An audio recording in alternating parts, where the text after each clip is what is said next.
All right, let's get this thing started. Can everybody hear me? Yes. I can hear you, Jim. All right, good to go.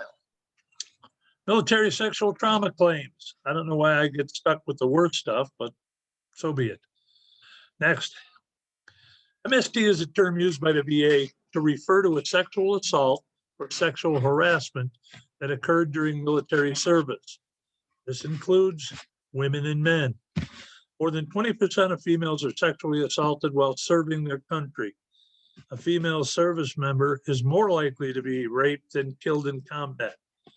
Military prosecutes less than 5% of the reported sexual trauma or assault cases. Next. Some of this we went over yesterday. According to DOD, 86.5% of sexual assaults are not reported, meaning that official documentation of many assaults may not exist. PTSD and other mental health conditions such as depression, anxiety, adjustment disorder, dissociative disorders, borderline personality disorders, and substance abuse are linked to MST. Victims of MST may also have physical health problems like gastrointestinal symptoms, back pain, headaches, sexual dysfunction, or chronic fatigue. The VA provides free treatment for all conditions, physical and mental, related to MST. Even if the veteran's not eligible for VA health care, they can still be eligible for free treatment due to MST. Remember that. Even if they're not service connected, they're still eligible. Due to the personal and sensitive nature of MST stressors, victims often do not report or document the event when it occurs due to shame, guilt, or fear of reprisal. The VA has specific regulations and procedures for MST claims that assist in developing evidence to support these claims. Regulations with special liberalizing considerations for claims for PTSD based on MST are found in the 38 Codification of Federal Regulations, section 3.304 F5. DAV has expanded the Service Officer Guide chapter on compensation to include extensive information about helping veterans file MST claims, including interview techniques for service officers when assisting potential claimants. As I mentioned, some don't want to talk to men, and some men don't want to talk to women. So we'll get it done one way or the other. Suicide prevention. Obviously, none of these are laughing matters, joking matters.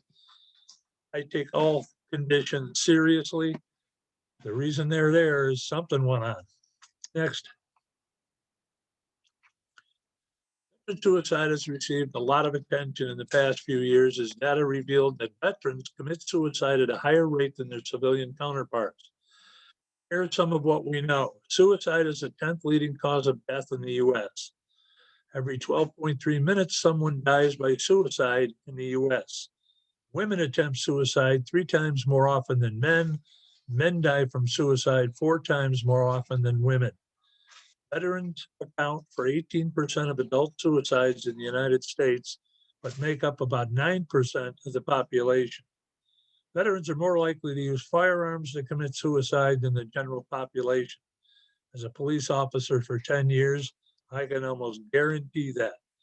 On average, there are 764 suicide attempts per month among veterans receiving recent VA healthcare services. 25% of the veterans who died by suicide had a history of previous suicide attempts. Next. How can we, the DAV, join the fight against veteran suicide? As veteran advocates, service officers, support staff, and representatives of the DAV, we are in contact with veterans every single day. Courage is not always going into a burning building or placing yourself in harm's way to assist a fellow veteran. Sometimes you can save a life by having the guts to ask the question, are you thinking about killing yourself? In the past, we've clouded this question with the politeness to avoid it altogether. As veterans advocates, we can no longer allow ourselves to feel uncomfortable asking the hard question, and we must train ourselves to ask the question, in part of a caring conversation naturally, and be prepared for an honest answer. You don't have to be an expert to ask if someone is going through a difficult time or having thoughts of suicide. If you notice changes in the veteran's behavior or mood and you think they might be in crisis, it's time to respond. The simple act of having a conversation can help save a life.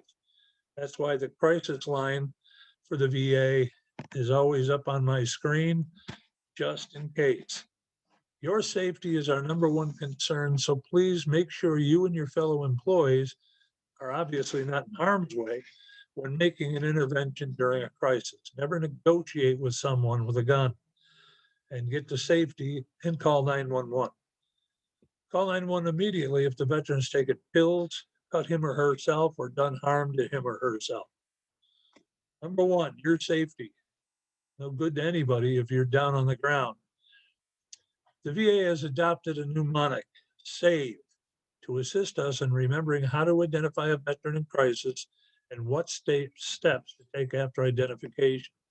Yes, there may be several signs in a veteran's thought, feelings, and behavior that a veteran is considering suicide and needs help. They include hopelessness, anxiety, agitation, insomnia, feeling no reason to live, rage, anger, increasing alcohol or drug use, withdrawal from family or friends. If there is any suspicion that a veteran is considering suicide, it is vital to ask the most important question of all. Are you considering killing yourself? Ask in as a natural way as possible and be comfortable asking the question. It's okay to ask. Second thing I'd always ask is, do you have a plan? If you're thinking about it, are you going to do it? Validate. Listen to the veteran, realize that the situation is serious. Don't be judgmental. Talk openly about suicide. Listen to the veteran, allow him or her to express themselves. Reassure the veteran that help is available and you will assist him or her in finding it. Expedite and encourage. Let the veteran know that there are experts there that can and want to help them. Don't leave the veteran alone and quickly get them in contact with a veteran crisis line or counselor, just like Robert Graves did and Adam Barnes. They probably prevented him from taking his life. Now, if that ain't a good day's work, I don't know what is. Next. The VA has created 3 simple steps that family members, friends, and community members can take to help the veteran in need. Ask the question, are you thinking about it? Do you think you might try to hurt yourself? Ask directly. Care, remove any means that could be used for self-injury. Stay calm and safe. Actively listen to show understanding and produce relief. Never leave the veteran alone. Escort to the emergency room or medical clinic. Call the VA Suicide Prevention Hotline. Next. Ask the veteran. My second question is always, do you have a plan to kill yourself? Because if you're already formulated you're gonna, and you formulated that this is how you're gonna do it, chances are you're pretty deep into the crisis. Escort the vet. Never leave the veteran alone. Not in your office, not to run and get help. Obviously, unless he has or she has a gun, but escort them to a clinic anywhere. Call the crisis hotline. They'll tell you where to go as far as seeking assistance. Next. Veterans Crisis Line. Write it down. 1-800-273-TALK, extension 8255, and press 1, or send a text, 838-255. Chat online, veteranscrisisline.net chat, and then local resources, you can be found by Veterans Crisis Line. Remember the numbers. It helps. If you don't, you're flustered and everything else, well, guess what? You're not helping anybody. Next. Mission Act, community care. The VA Mission Act of 2018 is the foundation that will fundamentally transform elements of VA's healthcare system. VA's maintaining internal systems and strengthening integrated outside networks Act of 2018, signed into law by the President on June 6, 2018, the Mission Act. Next. Delivering an excellent experience of care for veterans, families, and caregivers is at the core of the VA's approach to the Mission Act. VA is one integrated system with internal and community aspects of care and delivery. Mission Act strengthens both aspects of care, delivery, and empowers veterans to find the balance in the system that is right for them.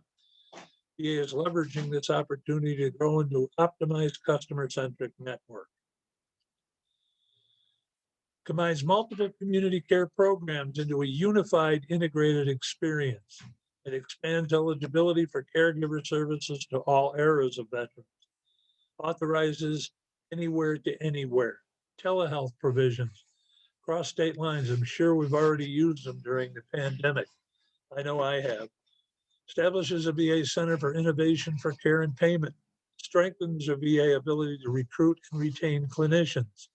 Empowers veterans with increased access to community care, creates ability for the VA to match infrastructure to veteran needs, and it establishes access to urgent care in the community. Veterans receive new benefits under the Veteran Community Care Program. These benefits include access to limited urgent care, enhanced eligibility for community care, new scheduling options by the veteran and the VHA. Establishment of the community care network and veteran care agreements. The community providers must now undergo an industry standard credentialing process, be subject to an exclusionary process, complete mandatory training, including opioid safety training, use new technology intended to streamline bidirectional communication with the VA, and submit claims within 180 days from the date of service.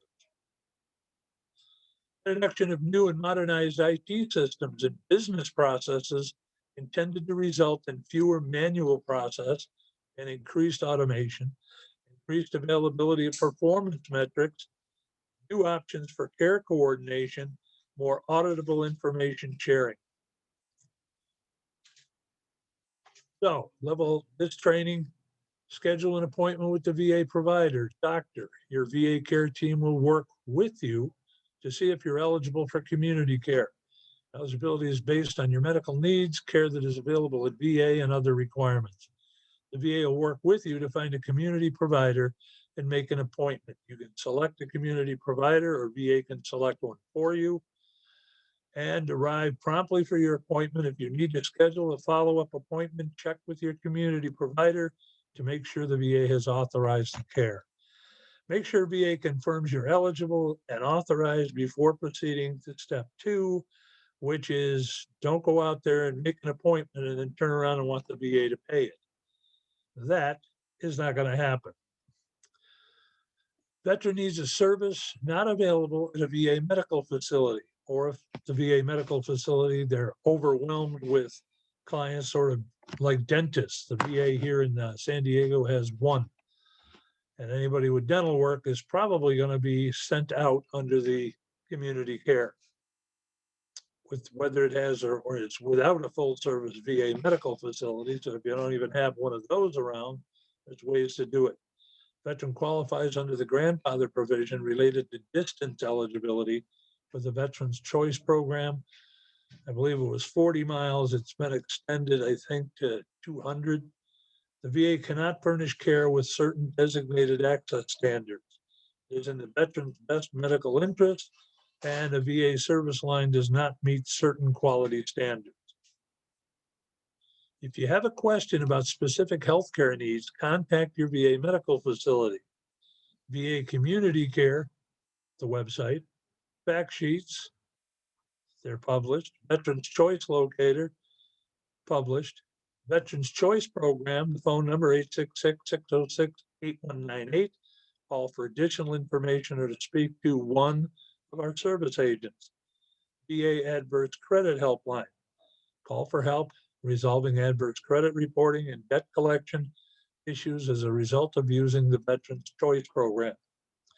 Accessing the community care handout, 3 steps, and FAQs. Those are the websites you need to go to. So a lot of this stuff is going to be important in your day-to-day position as a DSO, or even as your maybe monthly position as a CSO. When in doubt, refer them out. Don't leave anybody hanging. I have a list of resources in my office, whether it's they need housing, they need medical care, just call it up, give them that. And then the onus is on the veteran to go follow up. Next. Do's and don'ts and service officer guide do's and don'ts.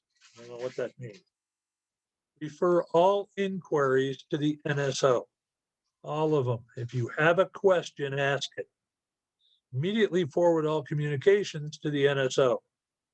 Submit complete and current claimant information. Maintain contact with the NSO and keep it simple. Don't maintain any claimant files. I've gone in offices on inspection, found medical records. You don't need the medical records sitting in your office. Get them to the VA or shred them if they're duplicates. Don't complete unfamiliar forms or applications. If you don't know, ask. Don't submit any claimant correspondence or evidence directly to the VA. If we represent them, that's who the veteran is told to go to. That's what you're supposed to do. We represent you. I'll take care of it. I'll get it to the proper authority. Don't promise anything. I think it's been mentioned more than once.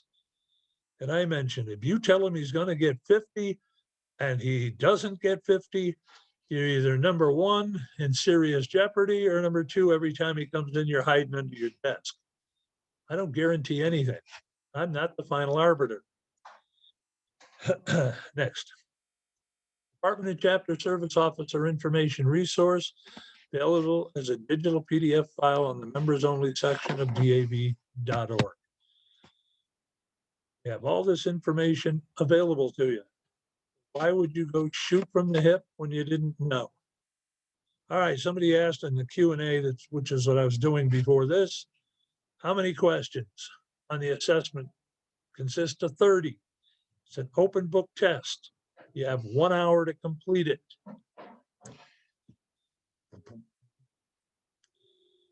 Complete the instructor and course critique, sign the training, acknowledgement form, distribution of certificates. Somebody asked that question. I believe Robert Graves will be the one to go to. Hopefully you have the tests. I don't think we have them. I don't have one. So Robert, do you have tests you've got?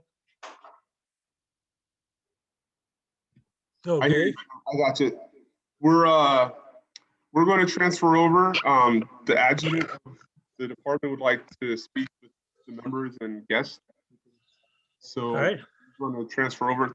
First and foremost, Jim, I appreciate you. Thank you so much for you and your team giving us the time yesterday and today. I mean, we can't express how much gratitude we have for this. So we're already getting a lot of feedback from the members on how appreciative they are and how helpful this was to them. So if it's helpful to them, you know, we're just as grateful. So thank you, Jim. Thank you, San Diego team. And we're going to pass on over to Dan Contreras right now.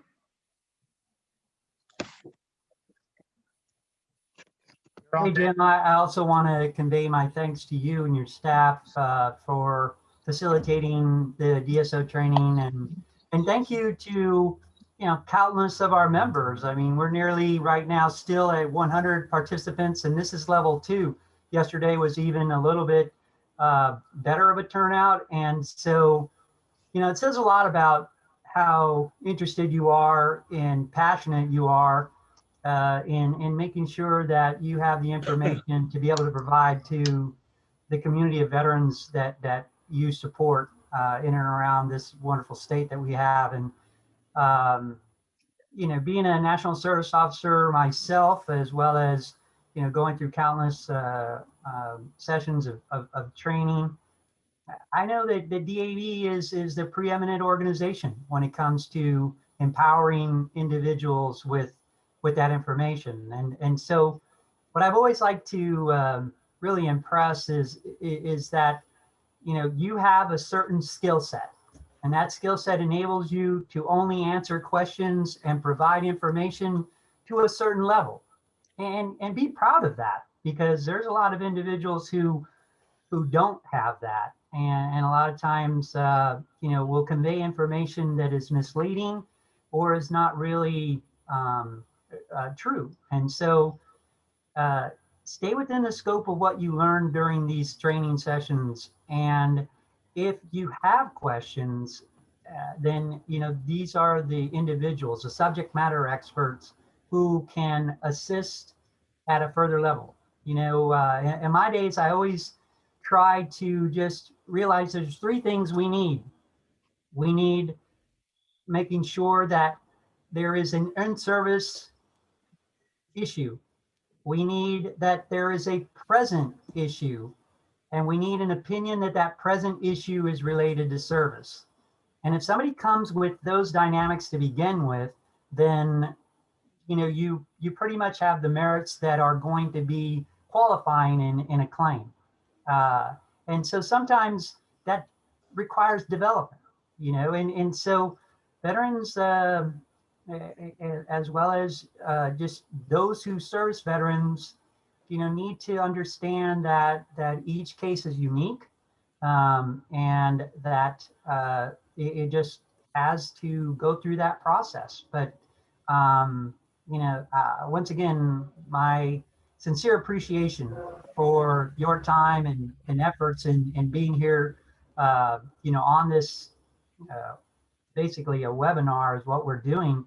And we had a great turnout for our membership meeting yesterday, and a lot of good questions have been, generating on a lot of things. And so with a little bit of time that we have before our state executive committee, I thought that possibly we could try to answer some questions, try to limit it to service. And of course, we have subject matter expert Jim Gallagher, and myself, and Robert Graves is also on this right now. But so Enrique, if you could look for somebody who has a hand open, and we can go ahead and answer those questions. Either address your question to me or to Robert or to Jim Gallagher, please.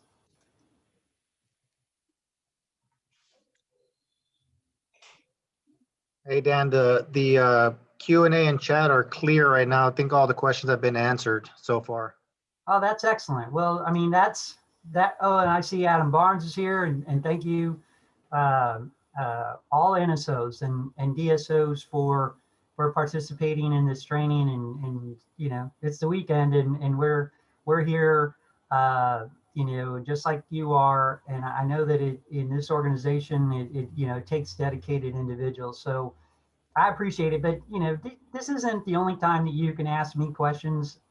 So you have our headquarters number, you have our email addresses, and at headquarters, just go to davcal.org, and you can have the chat bot help you through any questions. And but once again, I just wanted to jump on board and convey my thoughts and regarding just how we need to really focus on the scope of our training, and let the experts at that upper level do what they have been trained to do. And NSOs are 16-month on-the-job training program, countless numbers of continuing education hours that are necessary, a lot of other prerequisites, and then a lot of experience in claims and appeals and changes in laws. And that's the same thing with our DSOs. We put them through some training initially, but then they also conduct a quarterly training with our DSOs to get them up to speed on all of the changes in VA issues or trending issues. And so thank you again. Appreciate it. Hey, Dan, Dan, we we have do a have a question from question Dion from Watson. Mike Zilstra. What is the path to becoming a national service officer? What's that? Dion Watson is asking, Oh. what is the path to becoming a national service officer? Okay, well, that's thank you so much for that question. That's a very good question. And so it is a path through vocational rehabilitation. If you're interested and you are qualified for vocational rehabilitation, the best step is to talk to the National Service Office that you are in the vicinity of. So if you're in the Oakland area, Sacramento area, Los Angeles area, or San Diego area, then you want to talk and you are voc rehab eligible, then that is the path in which to begin your your inquiry on the on how to become a National Service Officer. So, but great question.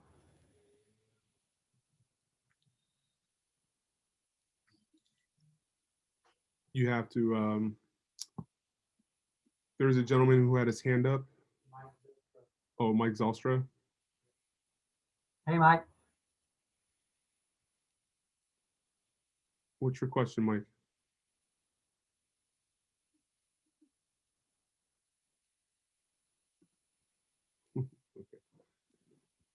We're also getting feedback that people would like the information sent back to them. I will personally send everybody who registered and attended all the files that were shared this weekend. So, and some more information about the DSO, this chapter service officer position, as well as your chapter. So do be patient with that. We will have that to you within 72 hours for sure.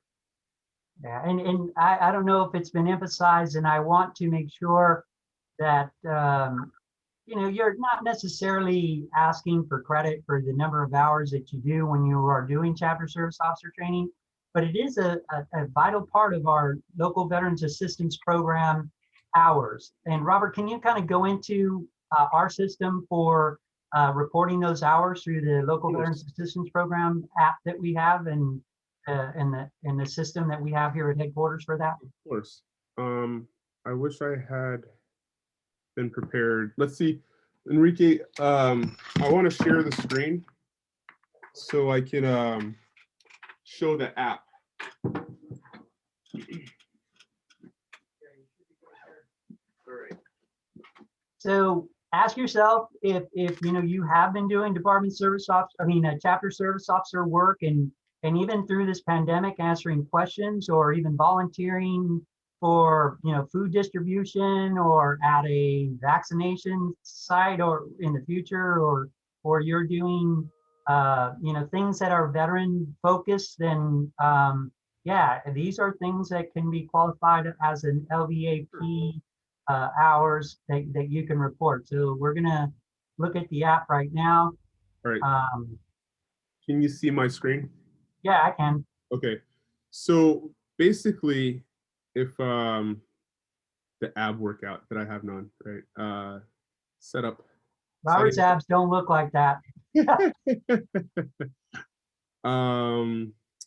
Toolbox. Okay, go to your app store, and basically you're gonna type in DAV California, and you'll see the DAV California app open just like that. You'll either download it or open it.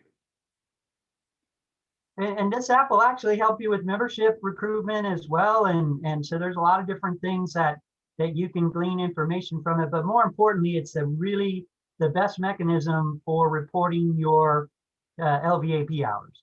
Correct. And if you haven't downloaded it already, like Dan's saying, the LVAP, the Local Veterans Assistance Program, it's National's way to give us the ability to track the hours that are volunteered with veterans or for veterans that are outside of the VA process. So if you are, typically we know that DAV typically drive or volunteers with our driving program. So we have DAV volunteer drivers. Some individuals volunteer as candy stripers. Some individuals read to patients. And so all of those VABS hours in the hospital itself counts for VABS hours at the hospital. Now, if you were helping your uncle or your grandfather or your neighbor go get groceries, do laundry, anything that helps them or take them to appointments, you're now tapping into volunteer hours outside of the VA, and which we need to track. So what you're looking at currently is the DAV California app. you see that there's individual and group, and we'll just kind of cover the individual first. When you first log on to the app, you're going to be asked some questions: your name, your address, your birth date, if you're a part of a DAV Ox, or if you're a friend of a vet, stuff like that. And those are all questions that National needs to ask in order to track this and make these hours count for legislative purposes. Because every hour that you serve outside the VA says that that's 1 hour that somebody is taking care of a veteran, and that there are veterans in our community that need to be taken care of. So once you download it, and for instance, this weekend, right, you go to your individual app, you see my name. I'm going to just put in what it's asked me to. DAV CA Midwinter. And this is all DAV training / meetings, right? You see that we've got CSO work, which all of you are here to participate with, right? So if you help anybody do a claim, that's CSO work. My DSOs, you should be putting in hours and getting that if you're not on the clock, right? The National Guard just got mobilized for the last 2 to 3 weeks. So if you were part of that, there's hours there. Fundraising, your forget-me-nots, your fundraisers that you do. DAV 5K, we just participated in that, and I'm proud to say that California was, what was it, Dan? Top 2. So, That's right. Yep. And then the DAV Ox events, and you can see what's here. Grassroots legislation is only allowed to be put in by BPTL individuals at the chapter, so benefit protection leaders. Now, I'm going to say that this was a meeting over the last 2 days. I'm going to put 16 hours, submit. Circle, circle, circle, boom, your response was submitted. Once this is submitted, everybody, this is coming directly to DAV California in an Excel document where we get to collect that data right away and then monthly send it off to DAV National in order to be in contention for, awards and whatnot. But more importantly, to show that we are helping veterans outside of the VA, and that legislation needs to care about that. So thanks, Dan, for giving me the opportunity to talk about that. No, I think that that's also a valuable way to just show everybody how easy Robert and the team has made this process, so we can start to give credit to those who are really getting out there on their own time and talent, and sometimes treasure doing some things. I see you, JR, there. Hey, thank you for managing the training today. Legislation is a very viable part of what we do in the department, and it is something that should not be kind of just put off to the side, because there are a lot of proactive initiatives that are going on right now, and there's a lot of town hall meetings that are happening with our national organization that are on a recurring basis. And so every year we, in preparation for our department convention, start a resolution process. And if you want to make a difference, a lot of times it takes that legislative initiative to get some things changed in your local VA or in your local community that's related to veterans. And the resolution process will not only help you change it in your community, but change it across the country for veterans now and into the future. So we'll be looking forward to reviewing those resolutions and signing them to the specific committees, and hopefully that we're able to meet again this summer. And the pandemic's been, like I said, such a really distinct, devastating way of squelching a lot of voices. But you guys showed your proactivity today, your passion. You're still dedicated to your leadership roles in the community and wanting to be a service officer. It's not easy, I know that, and so I really appreciate the work that you guys are doing and your interest. And so we're here for you. We're here to help you. And if you have problems with the app, then simply reach out to us. And but I think it's very simple. Just download it on your app store, and then just put in your pertinent information. And then every time that you have some qualifying time that you can report that on, just use those categories. And if we need to create new categories, then that's simply something that we can modify the app with. But so yeah, thank you again.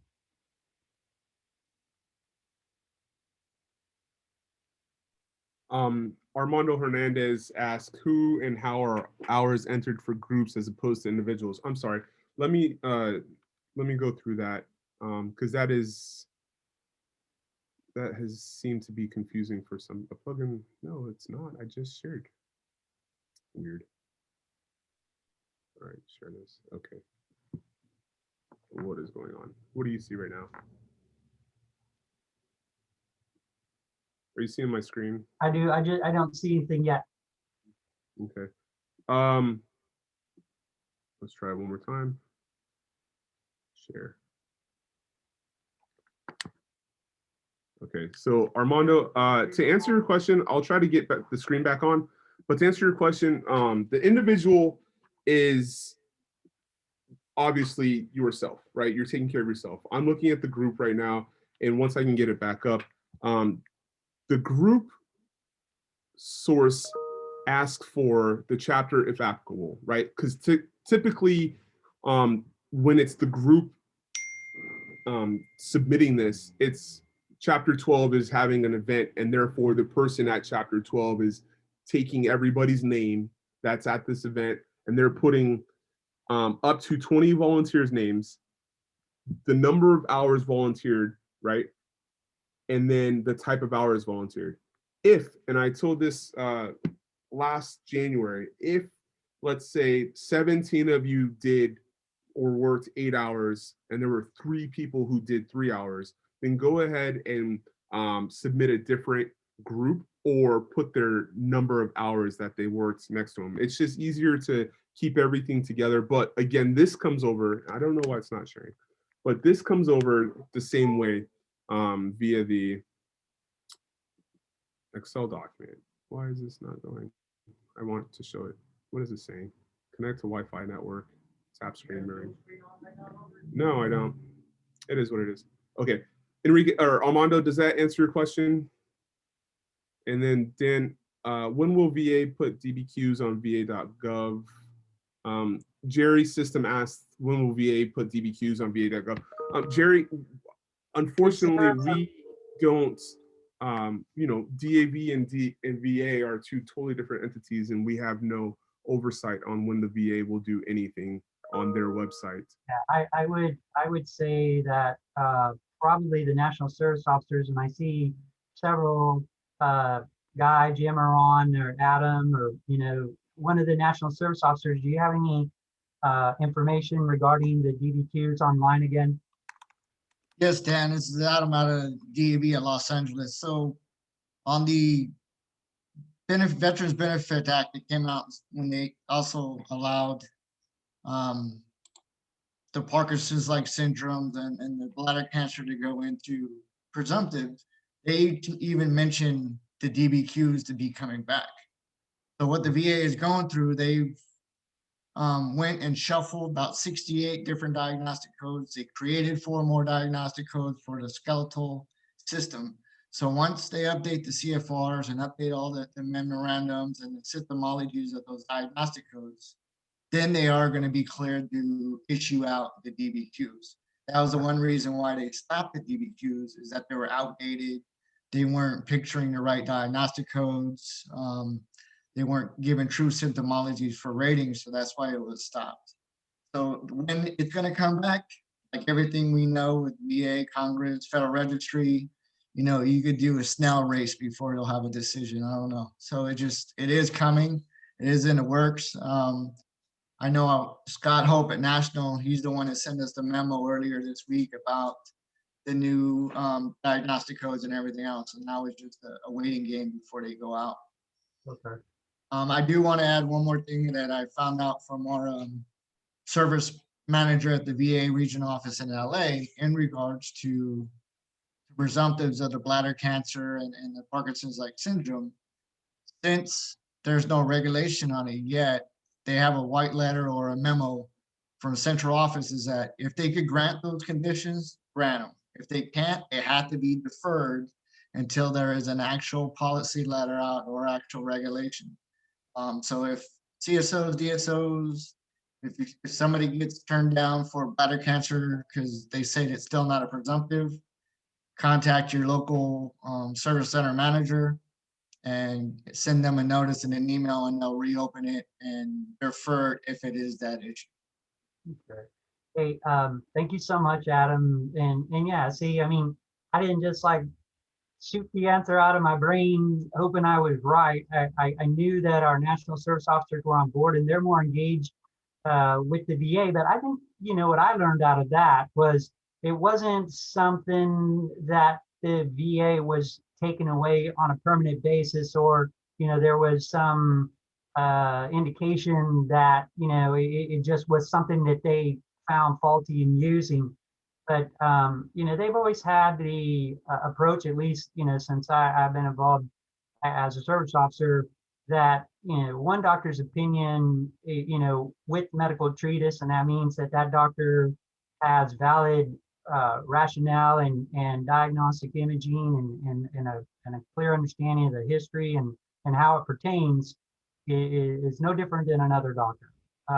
So, you know, in lieu of a CMP, if you can get, once we get back to DBQs, and that's going to be something that is going to be beneficial, not only to the veterans, but to VA, because they can curtail some of the costs that CMP examinations, you know, garner. And so thank you, Adam, for that. I'm going to go ahead and ask that we wrap this up so we can get ready for the State Executive Committee meeting. But once again, I just want to tell everyone how much I appreciate that. I appreciate Ricky Ramos, our IT specialist here, and of course Robert Graves here at headquarters. You know, we're manning the, you know, the aspect of all of the tools in order to get this going, and of course all of the trainers, earlier trainers today, and most importantly you know, for once again taking your valuable time. So we're going to kick off the State Executive Committee meeting in